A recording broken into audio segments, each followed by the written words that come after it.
orang yang baik di negara ini, Mas, jadi jahat ketika sudah menjabat. Ya kan, lihat aja lah di tokoh-tokoh politik. Itu orang-orang pinter semuanya. Orang itu orang yang cerdas. Saya selalu bilang, kalau dia HMI minimal dia ikut LK1. Ya kan, lulus itu. Anak-anak mahasiswa itu pinter. Tapi begitu menjadi menjabat, dia jadi jahat, curang, greedy. Ini karena apa?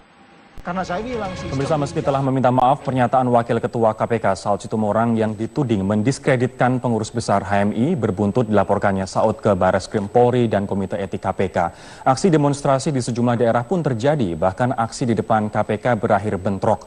Apa langkah terbaik untuk menyelesaikan konflik ini? Kita akan mendiskusikannya dengan dua orang narasumber. Yang pertama adalah Ketua Umum PB HMI Mulyadi P. Tamsir. Mas Mul, selamat malam. Selamat malam, Mas.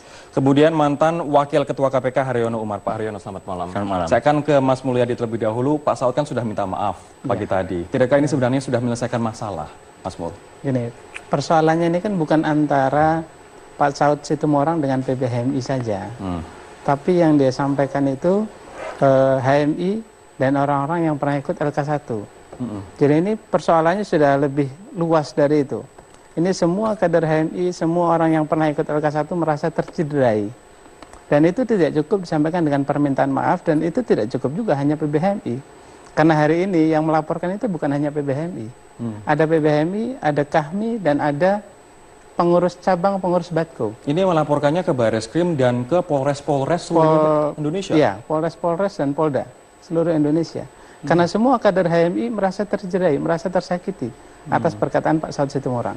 Apa alasannya kemudian menggerakkan seluruh wilayah Indonesia untuk lapor ke Polres masing-masing? Nanti takutnya ada cicak buaya jilid keberapa? Jilid keempat nanti. Yang pertama, ini kita mohon persoalannya jangan digeser antara PB HMI dan KPK. Ini persoalannya murni hanya PB HMI dan kader HMI dan Pak Saud Situmorang. Kemudian kenapa semuanya jadi melaporkan diri? Karena semua merasa tersakiti. Semua merasa tersakiti. Semua merasa tersakiti, dan semua kader HMI, semua orang-orang yang pernah di kader HMI, pernah ikut LK1, itu punya hak untuk melaporkan. Baik, boleh kita lihat bersama-sama apa sih sebenarnya disampaikan oleh Saud Situmorang dalam diskusi di salah satu TV swasta pada hari Kamis tanggal 5 Mei lalu. Mereka orang-orang cerdas ketika mahasiswa, kalau di HMI minimal LK1, tetapi ketika menjadi pejabat mereka korup dan sangat jahat. Ada pernyataan yang mengatakan bahwa kalau misalnya dilihat secara cermat, tidakkah ini sebenarnya merujuk pada mahasiswa secara umum, tapi dikarenakan Pak Saud dekat dengan HMI pada waktu dia masih menjadi staf ahli di BIN, kemudian ingatnya adalah HMI kebetulan di LK1. Anda mengartikannya seperti apa, Mas? Di situ jelas disampaikan kalau di HMI dia minimal LK1.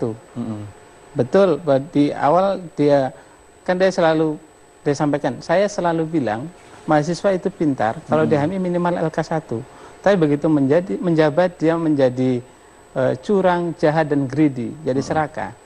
Dan dia mengambil contoh di gerakan mahasiswa, di kemahasiswaan itu HMI. Otomatis ini berimplikasi pada regenerasi perkaderan di internal organisasi Himpunan Mahasiswa Islam.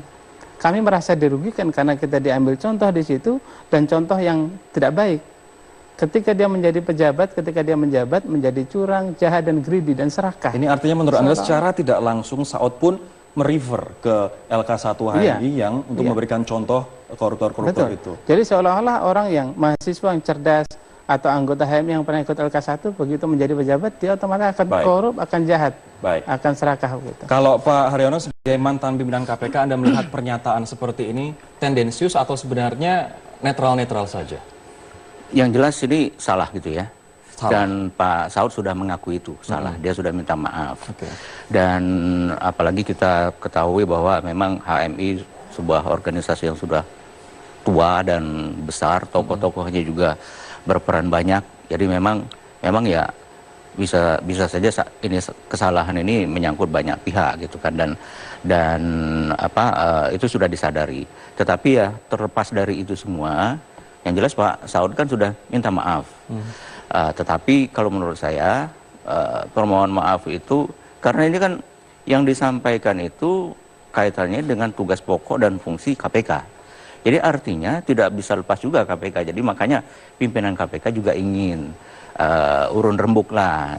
Bagaimana sih sebetulnya, dan saya yakin itu bisa diselesaikan dengan Ini artinya baik-baik. sebenarnya dengan permintaan maaf masalah menurut Anda sudah selesai? Belum, itu kan baru secara individu. Oke. Tentunya tidak bisa semudah itu ya kan Mas Firdaus. Perlu intent dari apa sih sebetulnya yang dimaksudkan oleh Pak Saud itu? Sebenarnya ucapan dia itu maksudnya apa gitu. Sehingga kalau sudah dari hati ke hati semua tokoh-tokoh dari HMI, kemudian juga dari pimpinan KPK, kemudian Pak Saud juga diminta juga untuk secara terbuka apa adanya dia menyatakan sebetulnya maksud dia itu apa. Tapi kalau menurut Pak Aryono sebagai mantan pimpinan KPK, dengan konteks seperti tadi, banyak mahasiswa berprestasi cerdas, kemudian ternyata merefernya ke HMI, kemudian setelah lulus menjadi politisi dan kemudian korup. Anda pasti tahu dong konteksnya Pak Aryono. Menurut Anda seperti apa? Ya, itu kan kalau pejabatnya banyak yang memang yang korup gitu kan, mulai dari segala macam itu kan ada yang sudah ditangani oleh KPK, kejaksaan maupun kepolisian. Tetapi mereka itu bukan karena apakah alma maternya itu kan memang kita di Indonesia kadang-kadang suka tidak fair gitu. Umpamanya ada dulu alma mater saya, ada yang terkena korupsi, langsung alma mater itu dianggap korup semuanya, kan tidak demikian. Nah inilah yang mungkin kesalahan slip of the tongue atau apalah gitu ya. Karena pikirannya karena dia dekat dengan HMI selama ini padahal kemungkinan kalau kita mengatakan banyak yang korup, iyalah kondisi sekarang ini. Tapi bukan karena institusinya, bukan karena alma maternya. Gitu. Kalau Mas Mul, saya ingin kembali ke Mas Mul, apa yang kemudian HMI inginkan dari Saud? Kalau tadi pagi sudah minta maaf, apalagi yang akan diinginkan? Kalau itu misalnya belum menjawab persoalan. Pertama begini, kalau hemat kami, posisi Pak Saud Situmorang sebagai pejabat publik dan penegak hukum itu sudah tercederai dengan apa yang disampaikan. Mestinya Pak Saud itu bukan pejabat politik, tapi pejabat hukum. Harusnya dia menyampaikan fakta hukum, bukan opini politik. Ya, jadi pernyataan itu harusnya pernyataan hukum, bukan pernyataan politik. Nah ini dan harapan kita ke depan tidak ada lagi pejabat-pejabat seperti KPK itu menggunakan memanfaatkan jabatannya untuk mencari popularitas secara personal. Saya tadi juga membaca bahwa HMI meminta untuk Saud Situmorang meminta maaf kepada media massa 5 hari berturut-turut. Betulkah itu? Nanti mohon dijawab. Kita akan jeda terlebih dahulu. Mas Mul, kami akan segera kembali sesaat lagi.